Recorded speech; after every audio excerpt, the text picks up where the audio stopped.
Thank you all for tuning in. Like, comment, subscribe, and stay tuned for more content on the way.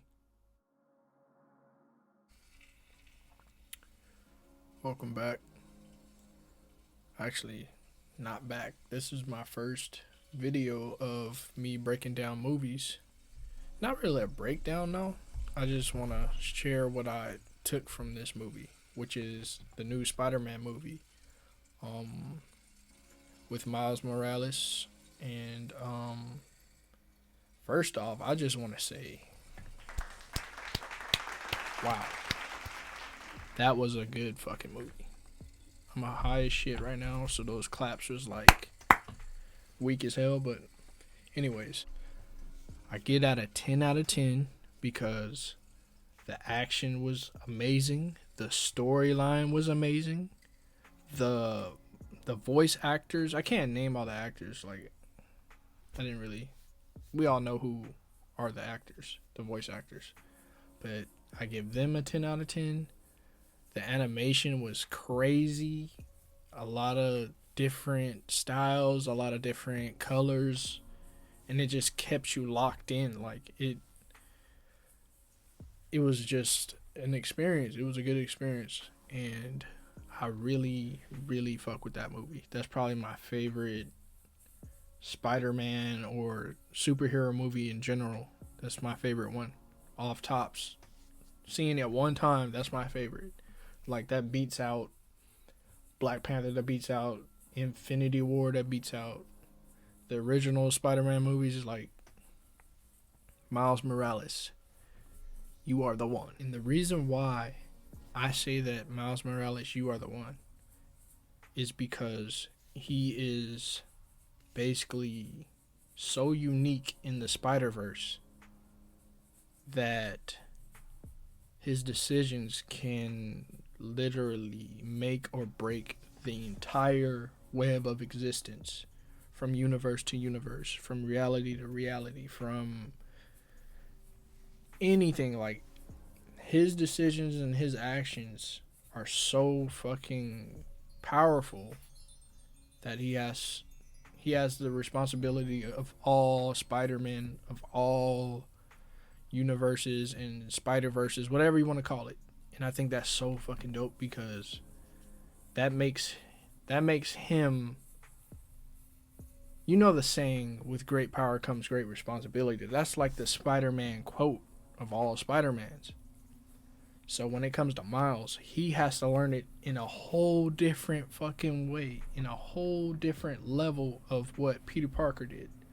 Peter Parker was the neighborhood friendly Spider-Man, but in these adaptations of Miles Morales, he's basically a universal, multi-dimensional, multi-universal Spider-Man. Not saying that Peter Parker wasn't, because of course he went. There's so many comics, so many different cartoons, so many different movies of Spider-Man. There's 3 different Spider-Mans that we know of right now. So I'm just saying that Miles, at a younger age, at a quicker time, like, he has to evolve faster than what Peter Parker did. Peter Parker had his villains, yes, he did. But Miles Morales literally had to fight against other Spider-Men. He had to escape other Spider-Man. If you didn't see it by now, I'm spoiling it. I don't care. That the whole point of this video is giving you what I got from it. So if you're watching this and you ain't watched the new Spider-Man, then that's on you. But I just feel like that was the dopest part of the movie, was that he was the one, basically. On some Matrix shit. Like, he's the one. And all the other Spider-Men knew this. They knew he was what they call an anomaly. He was bitten by a spider that was from a different universe, from a different reality. I think it was Spider 42 that bit him. And basically they're saying he's not even supposed to be a Spider-Man. He's not supposed to be a part of that whole group of Spider-Men. And I feel like God doesn't make mistakes. With that being said, Miles Morales is the one. He's an anomaly. He's not supposed to be. He has this power that's given to him. And I think the other Spider-Men fear him because of that. He's not one of them, but he is one of them. And at first, it seemed like they respected him. It seemed like they accepted him.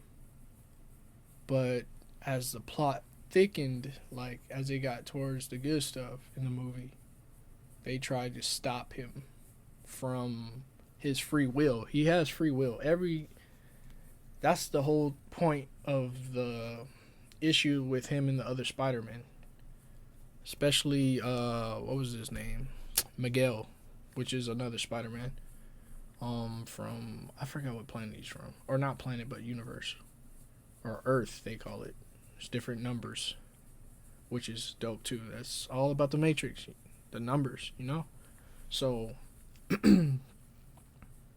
Miles has free will. And free will is basically what all the Spider-Men had to learn. Like, no matter what they did, they couldn't save their Uncle Ben. That's just a part of every Spider-Man story in every universe, in every existence. And for Miles, he's different. He's not Peter Parker. But he does lose his uncle. So that whole scenario is interwoven in every fabric of spider creation. So, like, he had the free will to save his dad, though. Which is another part that's interwoven in Spider-Man history or existence. There's this captain that gets basically promoted.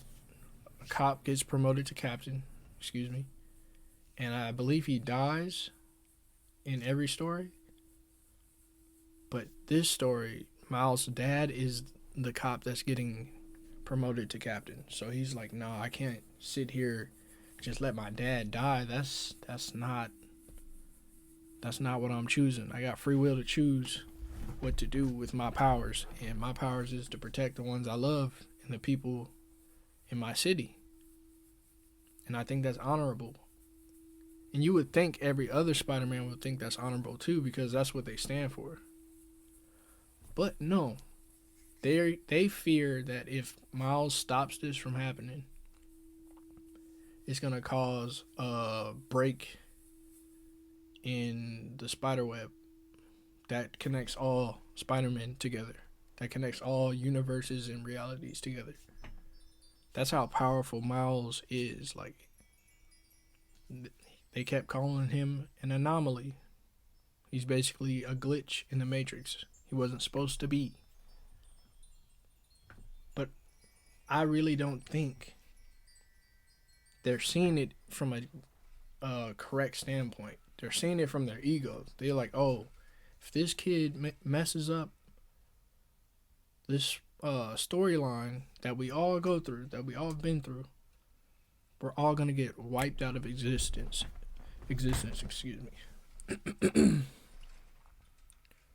We're all gonna get wiped out of existence if he chooses to save his dad.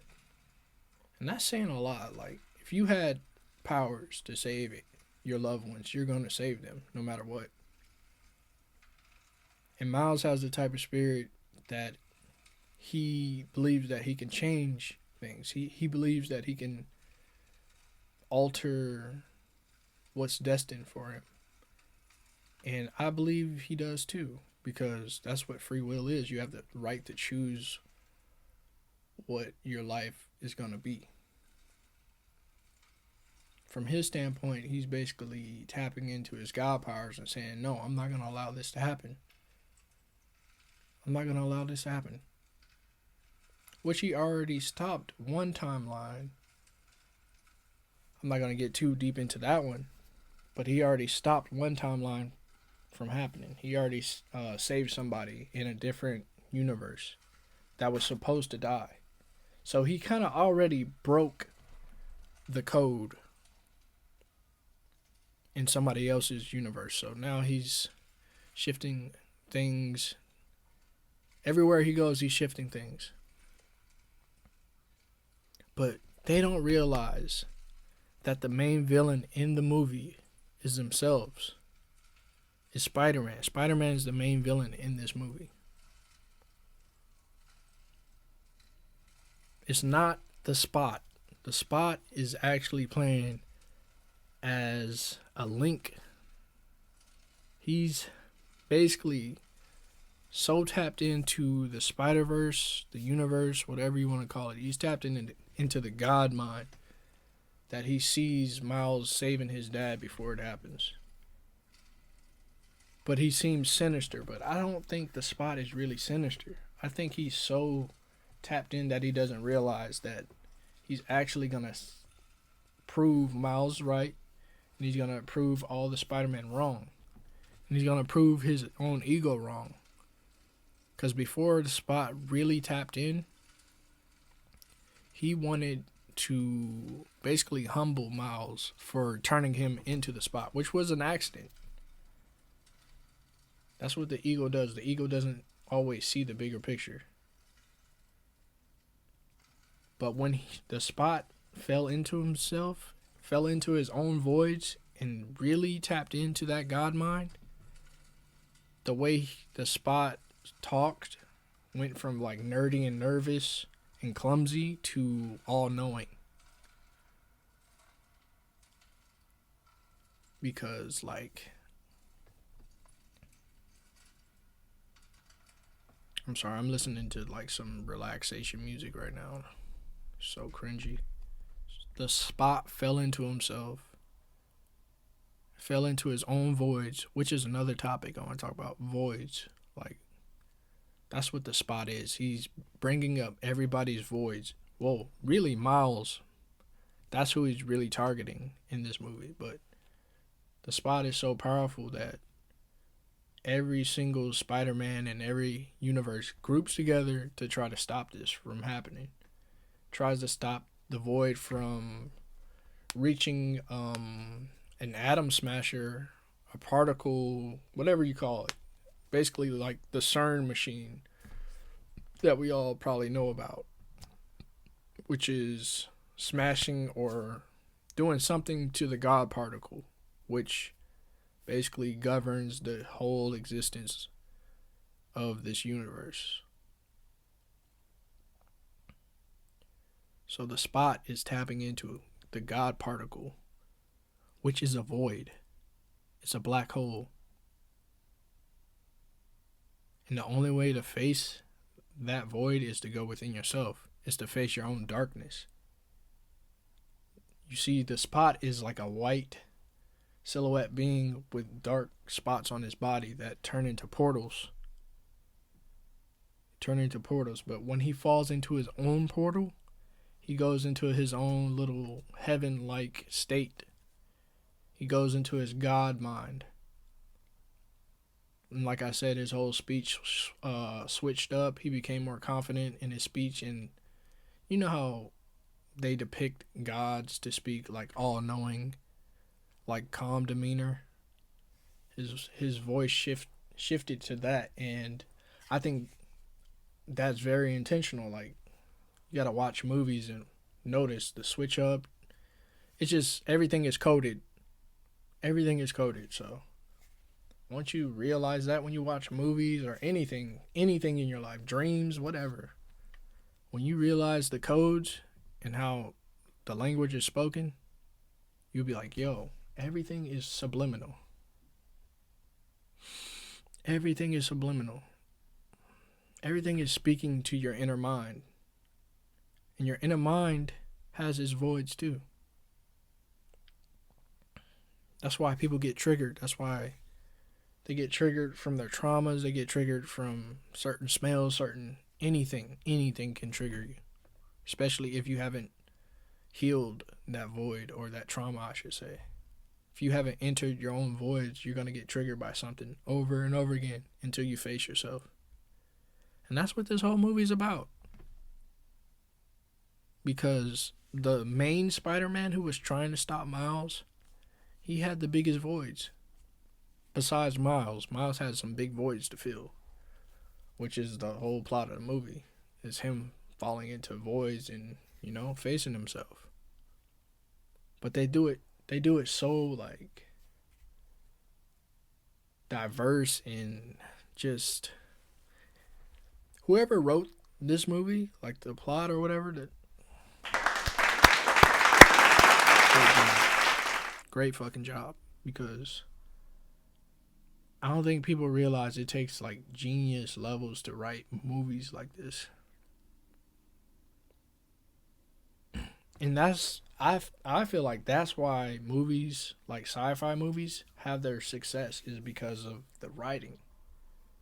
The writing has to be so good and so just on point to where you're like, yo, this has a lot of truth to it. This has a lot of hidden meanings in it. And the people who think like that and watch movies, those are the ones that appreciate the movies the most, because it's like, yo, that movie right there was talking a language that most can't even comprehend. Most just go to the movies to be entertained. But people like me, I go to the movies to be entertained and to catch some gems and to, share with people that have an open mind about this type of stuff. So that's what I'm doing now. That's what I like to do. I like to break down movies and share with whoever is willing to listen about the gems that I see in it. And it's not even just movies, it's books, it's reality, it's dreams, it's body language, whatever, it doesn't matter. I just have that type of mind to where I see through things. And the only way that's possible is because I face my voids. I dive into my voids and I face myself. And I do my best in healing whatever it is that triggers me. I'm not saying that I'm a complete healed person or I'm unique or anything like that. I'm just saying that I can accept truth. I seek truth. I speak truth. And I do my best to live my truth. So, and that's kind of tying into the plot. Again, Miles is living in his truth. And his truth is that he is Spider-Man. He's nothing like the other Spider-Man.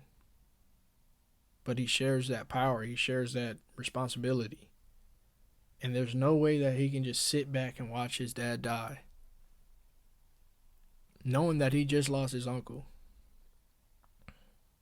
Knowing that he's felt alone in his universe for so long. Because the Peter Parker in his universe died because of him. Died because of Miles' existence. Only one Spider-Man can exist in a timeline. Which is wild to say, because if Miles wasn't meant to be, if he wasn't meant to be a Spider-Man, then why did the spider choose him? Why did the spider bite him? How did the spider get to his universe? And I believe that the Spot sent that spider there ahead of time. Like, the Spot is, like I said, the Spot fell into the void of every existence, of every timeline. So the Spot could go forward in time, backwards in time, through time, in between time, over time, under time, around time, and manipulate. That's the whole point of his power, the Spot. The Spot is a multi-dimensional villain, basically. And I think that's scary as fuck. That's worse than Thanos. That's worse than Kang. Kang is a time traveler. But he can get trapped in time. He's not the master of time. He just found a way to travel through. He just found a way to find his alternate selves and manipulate through time, through many timelines, which is genius itself. He can be a powerful force. He is a powerful force, but the Spot is all of that in one, if you think about it. As goofy as his character was, That's probably the most dangerous villain there is. And back to Miles feeling like he was alone. He felt so alone in his world, in his universe, in his existence, in his power. And you can see that through the first parts. Actually, all throughout the movie is it keeps reflecting on his insecurity of being alone. Even with his parents, he feels alone. He feels misunderstood. He's a teenager. We've all gone through that. We've all gone through that phase of feeling alone, being emo and shit like that. So I like how they played on that. They played on him being a teenager and they played on him being a superhero. Two different worlds in one, contradicting one another. Like he's trying to balance two things that he does not understand. He does not understand the human life. He does not understand the Spider-Man life. He's a teenager. He's young. But he has time to figure it out. And he has to figure that out while facing basically depression. I mean, he just lost his uncle. He's depressed. He's about to go off to school. His parents don't want him to go this way, but he feels drawn to go this way. You know? So it's that everybody's been through this in real life. I'm talking about real life, not animated world no more. We all been through that. That's a hard phase of life, is teenager becoming a man, becoming a woman, you know? That's a tough stage in life. So imagine that and being fucking gifted with superhero abilities that you can't tell anybody. And then imagine you seeing all this chaos because of your abilities. Imagine fighting villains and shit like that. Like, come on, man. That kid was traumatized. And his voids were all the things that he was having to face alone. Again, he felt alone. That's his biggest weakness in this movie. And I think that's why he chose to do what he chose to do, because if he lost his dad, he's really going to be alone. I mean, he's still going to have his mom, but there's going to be another void there, you know?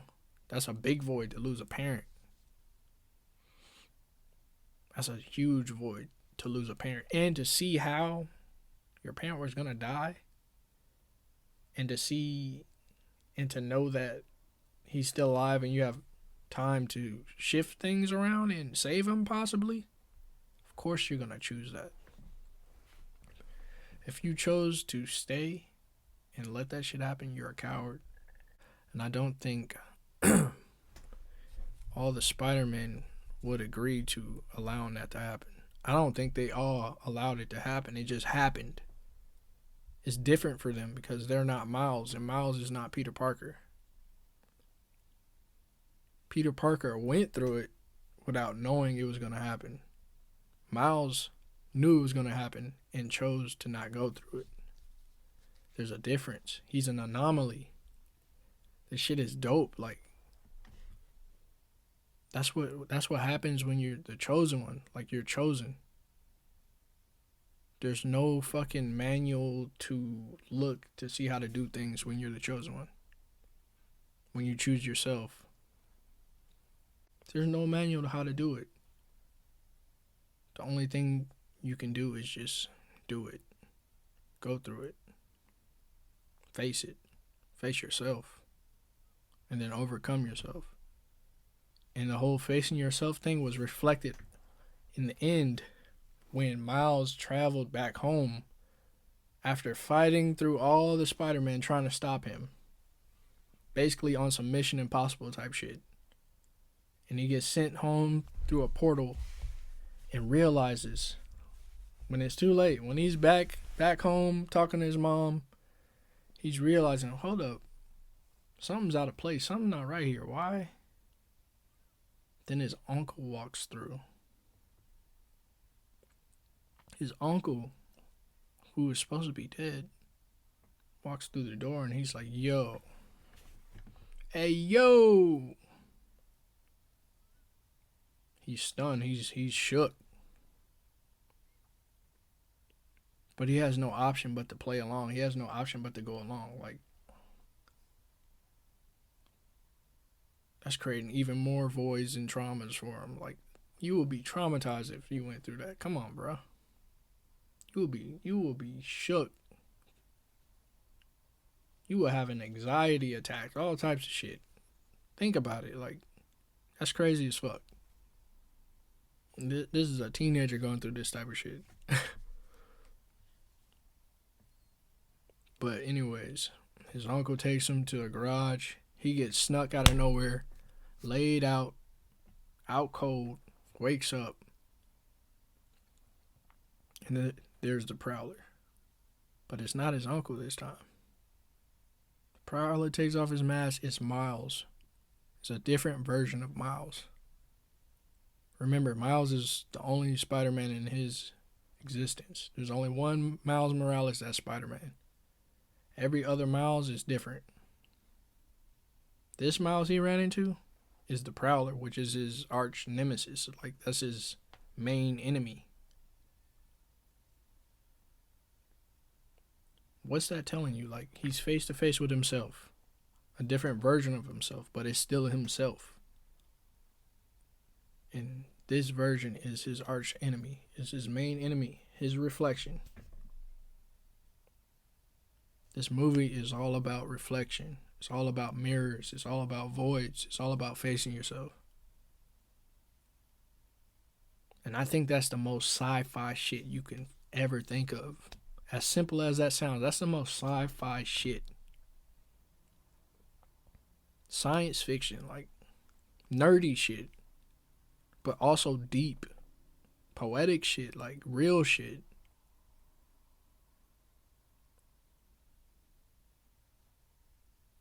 Like, come on, bro. You can't get any deeper than that. You can't get any deeper than facing yourself.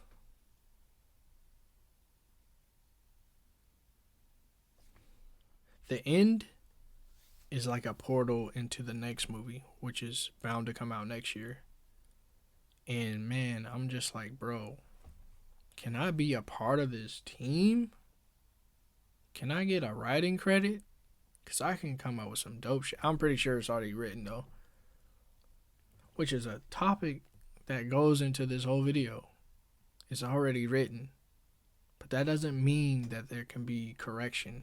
That doesn't mean that there could be free will to change things, to shift things around, to alter reality. Especially if your reality is already altered.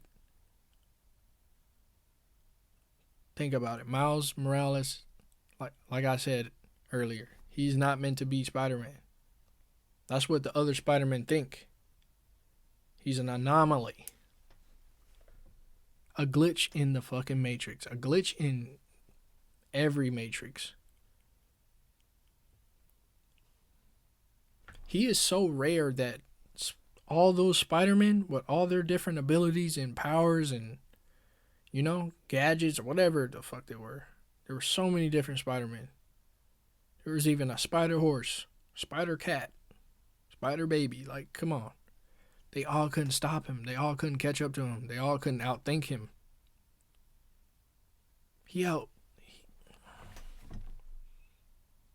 If you watching this, I'm pretty sure you watched a movie. Miles Morales juked them out so bad. So bad. That it's created a rift in the Spider Nation. Like, he split them up into two different groups. One group led by Miguel, who was trying to stop Miles. Another group who formed to save Miles in the end when he accidentally... wasn't really an accident, actually. There is no accidents. He was sent to Earth 42 on purpose because that's the spider that bit him. So that spider's DNA is inside of Miles.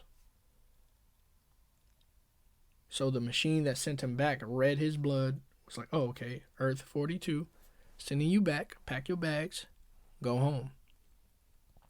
But that's not his original home. That's the spider's original home. See, in this universe, there's no Spider-Man. The entire city or world is in chaos. It's led by crime and all types of nasty stuff. So now he's the only Spider-Man there, but he's captured. He's caught in a web by the Prowler. The Prowler used chains or whatever to tie him up in a basement. He's kidnapped by himself. And now he's face to face with himself, which is his worst enemy. That's fucking poetic, bro. I know I already said that, but like, come on, man. That's the power of the Spot. The Spot makes you face yourself. That's his ability. He makes entire universes face themselves. That's why all those Spider-Men feared the Spot. They feared him becoming stronger. So now that he's like all powerful, all the Spider-Men are going to have to go to war with each other, with themselves though. First and foremost. That's why the rift happened. That's why this group. But every Spider-Man within each group has to face themselves. And then Miles has to face himself. That shit is crazy, bro. That shit's crazy. I don't think I've ever seen a superhero movie written this well. That's the main reason why I'm giving it 10 out of 10. I didn't give it 10 out of 10 because of the action or the animation. The first one was good. I didn't give that one a 10 out of 10.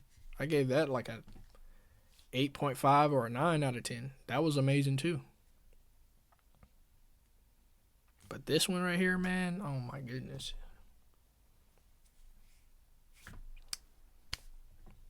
Perfect. I'm not hyping it up. If you actually sit down and watch from a fan perspective and from like just a mental perspective, I guess, just seeing the codes that's being dropped, like really trying to understand the writing and the feeling of the characters, then you're gonna be like, yo, this is a masterpiece. So if you didn't see it, my bad for spoiling it. That's on you, actually. But if you did see it, go see it again. Because I'm going to go see it again. I can't wait for it to come out so I can watch it all the time. So I'm pretty sure I missed a lot. I probably missed a lot. But my notes is more in detail than this video. So if you want to see the notes, hit me up. Hit me on Twitter. I might start a Patreon. Like, comment, and subscribe. I can use the support. This is new to me, so yeah. Let's connect too. Don't be afraid to reach out. Let's talk some movies. Let's talk anything. I'm down for whatever type of communications y'all down for. So yeah, thank you for tuning in. Peace be with you. Love be with you.